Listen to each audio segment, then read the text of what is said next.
जाईपर्यंत नुसत्या उलट्याच.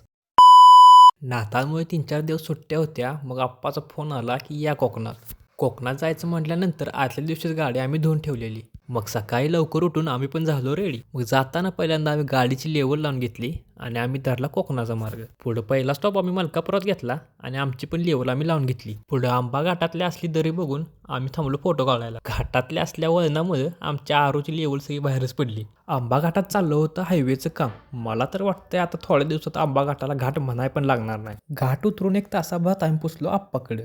आम्ही पोचायच्या आधी आप्पानं सुरमई आणि कोळंबीची जुनी लावूनच ठेवलेली. मला भूक तर एवढं लागलेली की अर्धा मासा संपल्यानंतर मला लक्षात आलं की व्हिडिओ करायचा होता. मग जेवून झाल्यावर टेरेसवरच आम्ही भरवलेलं स्टेडियम. मग थोड्या वेळानंतर आम्ही गेलो खोर्निको डॅम बघाय. डॅम तर बारकाच आहे पण इथनं दिसणारा व्ह्यू एक नंबर आहे. जेव्हा अशी घरं बघतो तेव्हा खरोखर वाटतं की कोकणात आलो. मग गाडी खाली लावून आम्ही चाललो असा भला मोठा चढचढत. आप्पान तात्यात लय दमलेली पण कॅमेरा बघून त्यांच्यात लगेच एनर्जी येत होती. आत्ता तर धरणातलं पाणी कमी झालं पण जेव्हा तुम्ही पावसात येचीला तेव्हा पूर्ण भरलेलं असते. आणि या डोंगरावर आहे विशाळगड.